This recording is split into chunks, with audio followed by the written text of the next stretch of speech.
Assalamualaikum warahmatullahi wabarakatuh. Pada video kali ini kita akan membahas tentang diagnosa komunitas.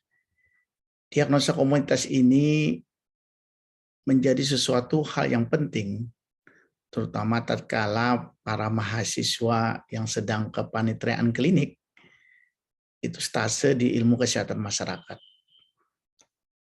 Karena selama kepanitiaan klinik, mahasiswa nanti akan dipaparkan dengan kedokteran klinis dan juga kedokteran komunitas, di mana bagian hilir dari kepanitiaan itu adalah mahasiswa bisa menegakkan diagnosa komunitas maupun terapi, dalam hal ini intervensi komunitas.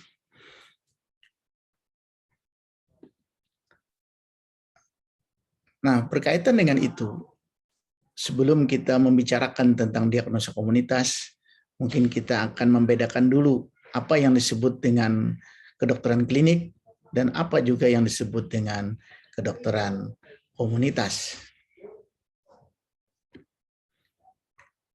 Ini kalau kita bandingkan perbedaan antara kedokteran klinik dan kedokteran komunitas, yang pertama adalah dari fokus kajian, di mana clinical medicine focuses on the individual. Jadi dia lebih khusus membicarakan tentang individu, sementara public health atau community medicine itu fokus kepada komunitas atau masyarakat.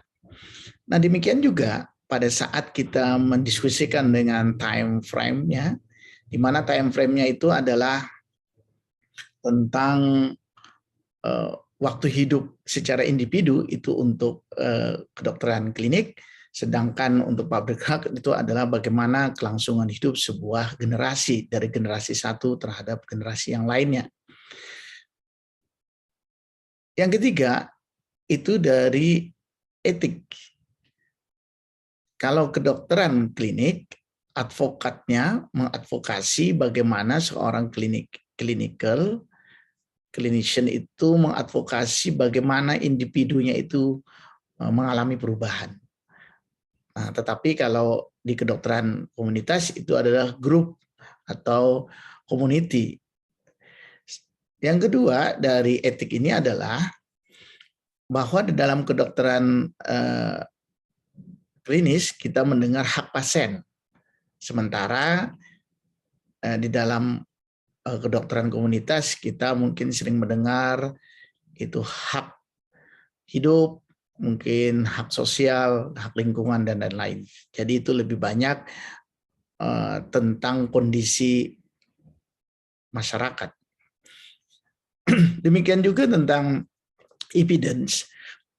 Kalau kedokteran klinik kita mungkin mendengar clinical trial, itu yang paling sering. Sementara di dalam kedokteran komunitas kita lebih banyak ke arah epidemiological studies. Demikian juga dalam kajian keilmuan, di mana di dalam kedokteran klinis itu banyak fokus kepada biomedical model.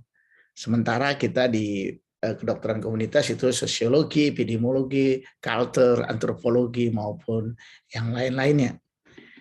Nah, itulah beberapa perbedaan yang membedakan antara kedokteran klinis dengan kedokteran komunitas atau ilmu kesehatan masyarakat.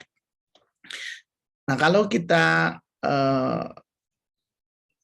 simpulkan, sebenarnya juga perbedaan nyata antara kedokteran klinis dengan kedokteran komunitas adalah bahwa kajian dari kedokteran klinis itu lebih banyak internal di dalam tubuh dibandingkan dengan public health, itu kajiannya lebih banyak ke arah eksternal dari tubuh manusia. Nah, sekarang kita masuk pada materi selanjutnya, yaitu what is community diagnosis, atau apa yang disebut dengan diagnosa komunitas tersebut. Nah, ini kalau berdasarkan WHO dikatakan bahwa kedokteran klinik, diagnosa komunitas itu adalah It is a quantitative and qualitative description of the health of the citizen and the factor which influence their health. It identifies problem, propose area for improvement, and stimulate action. Jadi ada beberapa yang mungkin kita garis bawahi. Yang pertama adalah bahwa menyajikan tentang angka kuantitatif maupun angka kualitatif. Itu yang disebut dengan diagnosa. Jadi diagnosa itu harus memuat angka kuantitatif maupun angka kualitatif dari kondisi kesehatan. Ya. Nah, ini kalau kita lanjutkan, ada juga yang mengatakan bahwa harus menjelaskan tentang problem, kemudian determinan, dan juga bagaimana rencana implementasi dan evaluasi dari action yang dibuat tadi untuk sebuah komunitas. Nah, itu yang disebut dengan community diagnosis. Nah, berkaitan dengan itu, maka ada 3 komponen diagnosis itu yang harus dimuat dalam komponen diagnosa komunitas. Yang pertama adalah health status of the community, bagaimana status kesehatan di dalam suatu komunitas. Yang kedua adalah bagaimana determinannya, determinan yang mempengaruhi kondisi kesehatan dalam komunitas tersebut, determinan of health in the community, kemudian potential for healthy city development. Jadi bagaimana potensi-potensi yang jika kita optimalkan, maka sebenarnya ini juga bisa sebagai faktor yang mempengaruhi dari kondisi kesehatan sebuah komunitas. Nah, sekarang kita masuk satu persatu. Tadi sudah saya jelaskan bahwa diagnosa komunitas itu harus memuat 3 komponen. Komponen pertama adalah health status, komponen kedua adalah tentang determinan, dan komponen ketiga adalah potensial. Nah, kalau kita lihat dari komponen pertama, kita lihat bahwa dari skema ini diketahui bahwa health status itu secara garis besar memuat 3 komponen, yaitu angka kematian, kemudian angka kesakitan atau angka kecacatan, dan kesejahteraan. Jadi ada 3 yang merupakan indikator status kesehatan sebuah komunitas. Jadi nanti untuk menentukan diagnosa komunitas itu kita bisa lihat dari macam-macam angka ini. Nah, angka-angka ini jika kita diperjelas sebenarnya ada beberapa klasifikasi yang bisa digunakan di dalam angka ini, mulai dari angka mortality indicator, kemudian angka morbiditas, angka disabilitas, angka status nutrisi, angka pelayanan kesehatan, angka penggunaan fasilitas kesehatan, angka sosial, indikator dari sosial mental, kesehatan sosial mental, kemudian dari lingkungan, sosial ekonomik atau politik kesehatan, kualitas hidup, dan lain-lain. Jadi sebenarnya bisa kita ambil juga bahwa untuk menentukan health status itu bisa dari berbagai macam indikator-indikator ini. Nah, indikator-indikator ini jika kita lebih detailkan, yang pertama tentang mortalitas. Mortalitas itu bisa dari angka rata-rata, ya, baik angka rata-rata pada maternal, mungkin pada anak-anak, pada balita, kemudian juga angka harapan hidup juga masuk di sini, kemudian case fatality rate atau juga bisa crude death rate. Ini juga bisa kita lihat, ya, kita bisa lihat dari angka-angka ini pada berbagai macam penyakit, ya, pada berbagai macam penyakit bisa kita lihat. Kemudian angka kesakitan juga demikian.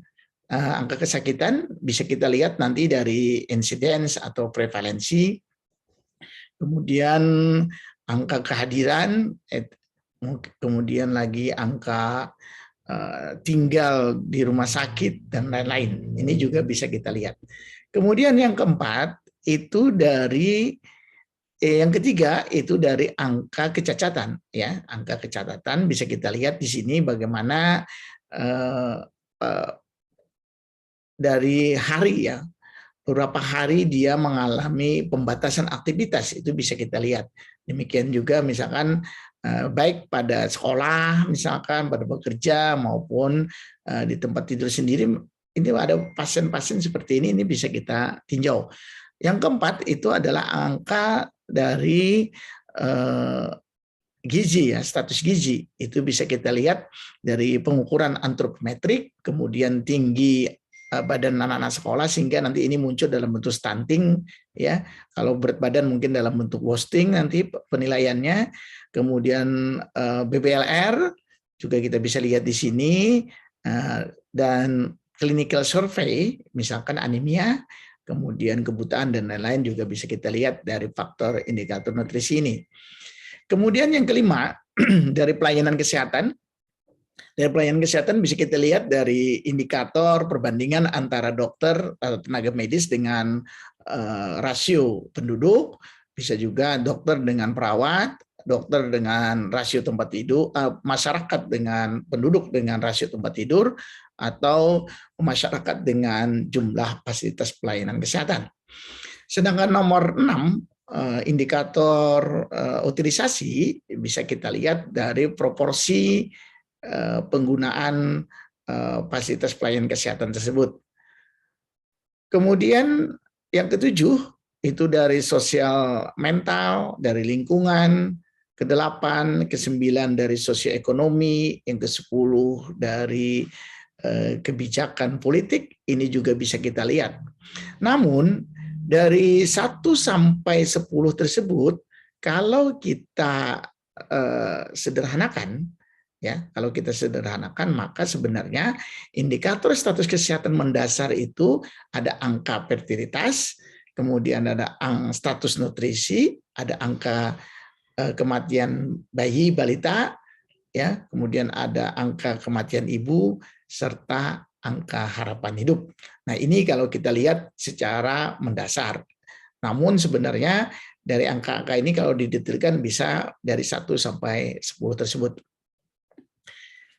Nah, sedangkan untuk diagnosa kedua itu adalah determinan. Sebelum kita memilah-milah, ya, apa saja yang menyebabkan derajat kesehatan atau status kesehatan itu pada kondisi demikian, maka kita harus memahami ada beberapa teori yang harus kita kuasai.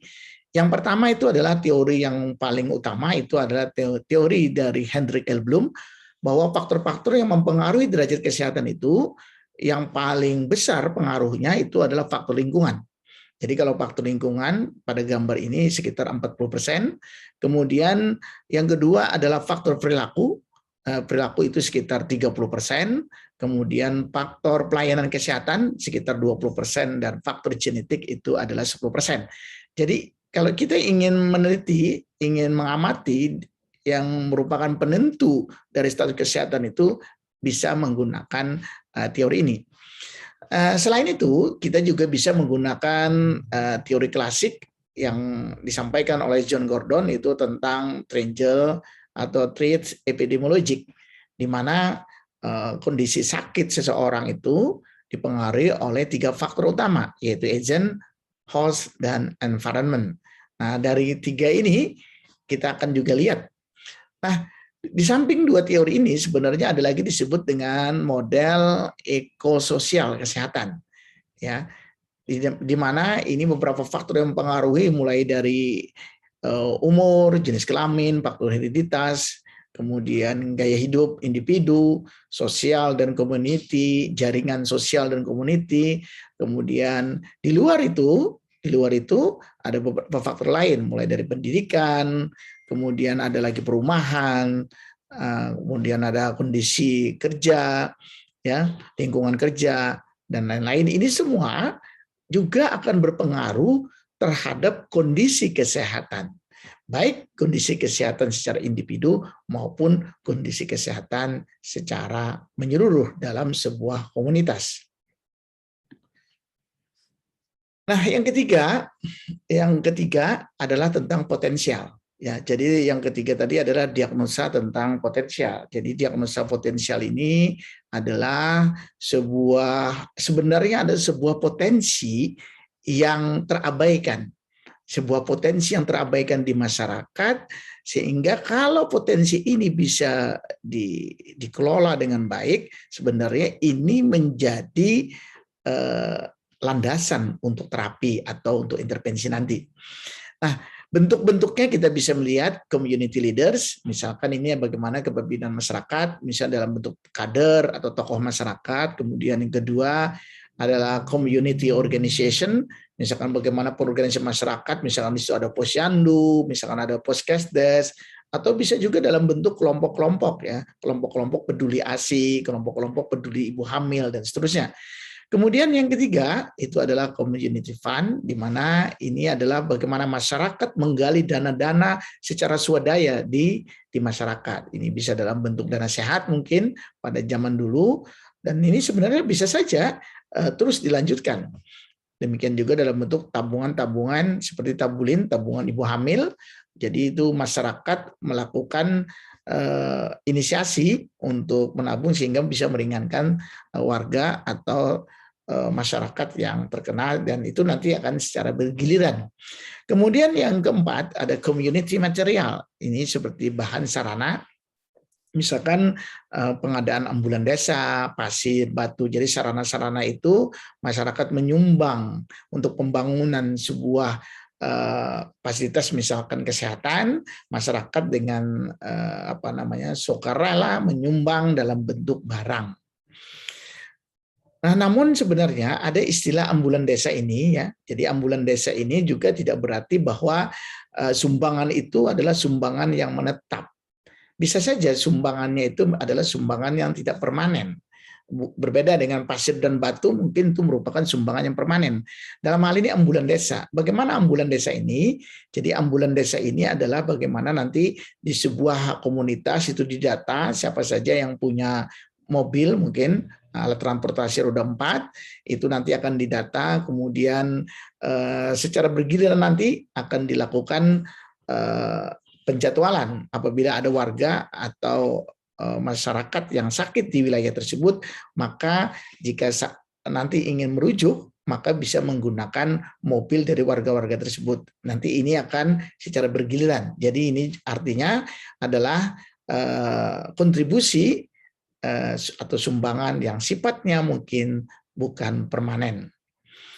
Nah, kemudian yang kelima adalah community knowledge. Nah, inilah yang mungkin intisari dari beberapa sebagian besar intervensi yang dilakukan oleh mahasiswa ya. Mengingat memang kadang-kadang mahasiswa kita pada saat dia stase itu sangat terbatas waktunya, sehingga kalau dia memilih yang lain itu perlu waktu, perlu dana yang besar. Nah, namun demikian sebenarnya tidak masalah. Ini apa yang dilakukan oleh para mahasiswa itu sebenarnya hanya sebagai model. Namun jangan dijadikan seolah-olah intervensi komunitas itu atau intervensi dari kesehatan masyarakat atau kedokteran komunitas itu hanyalah penyuluhan. Nah, ini yang mungkin harus kita coba luruskan. Jadi bisa dengan penyuluhan tadi atau dengan pelatihan juga bisa.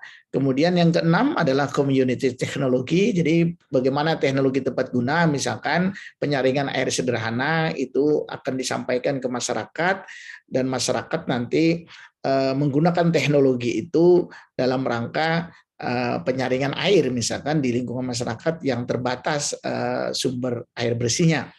Kemudian yang ketujuh, community decision making. Ini bagaimana pengambilan keputusan yang dilakukan masyarakat. Jadi ini perlu pendampingan, misalkan dengan berbagai macam teknik yang dilakukan itu disampaikan ke masyarakat, dan nanti masyarakat yang secara mandiri sebenarnya yang akan memutuskan sendiri.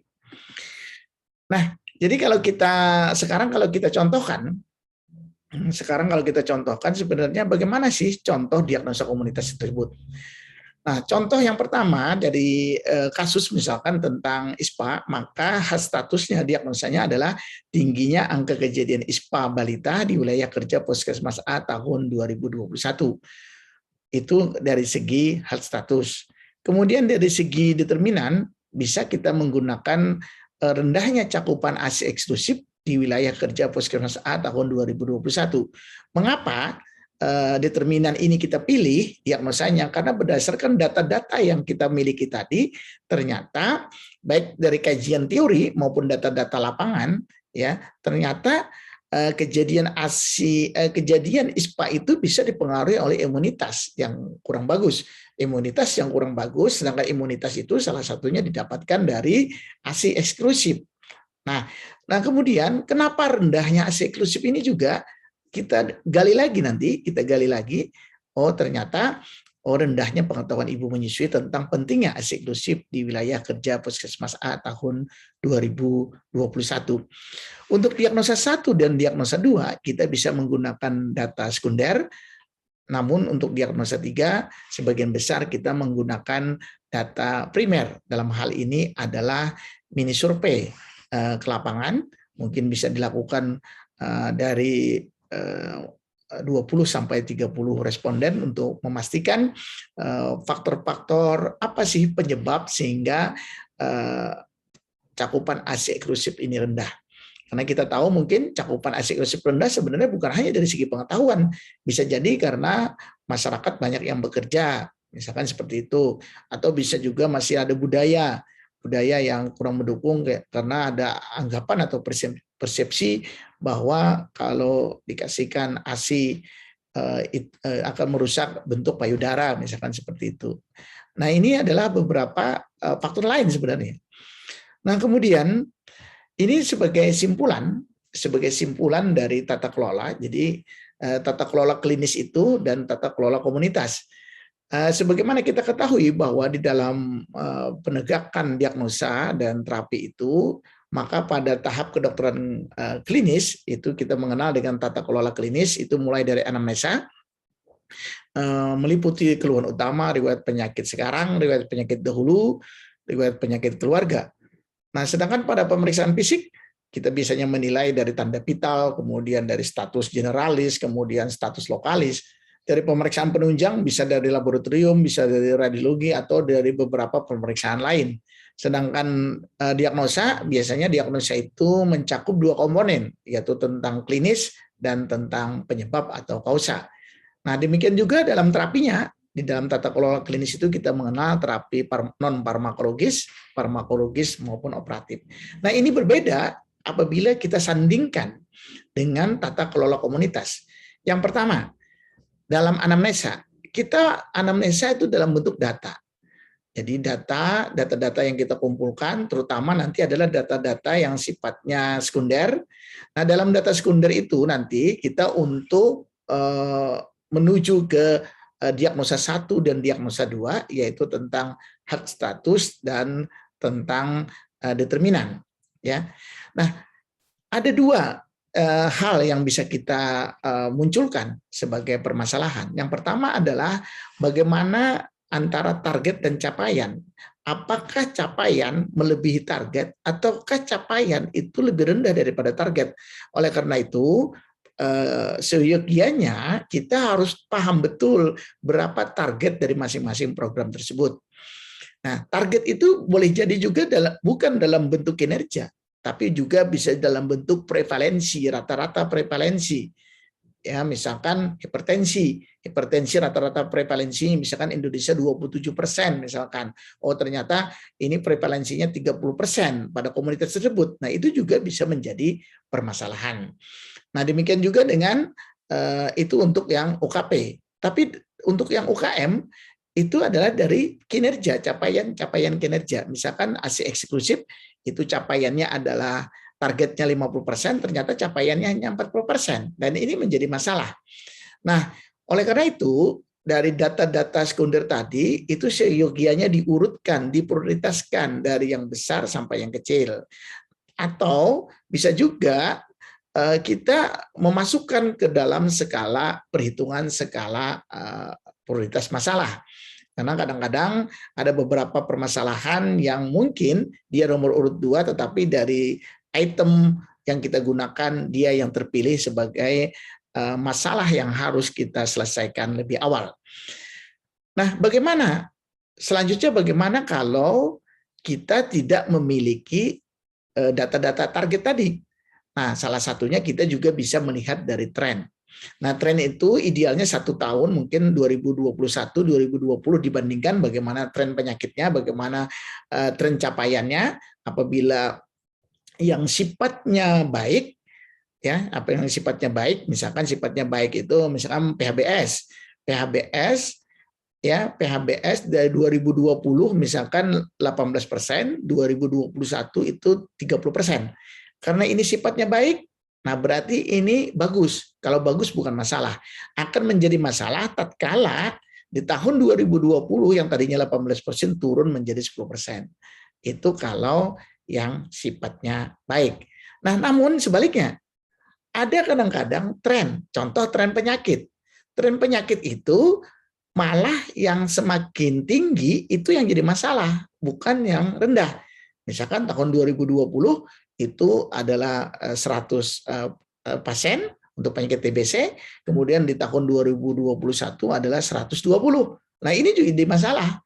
Tetapi kalau dia turun, itu malah bukan merupakan suatu permasalahan.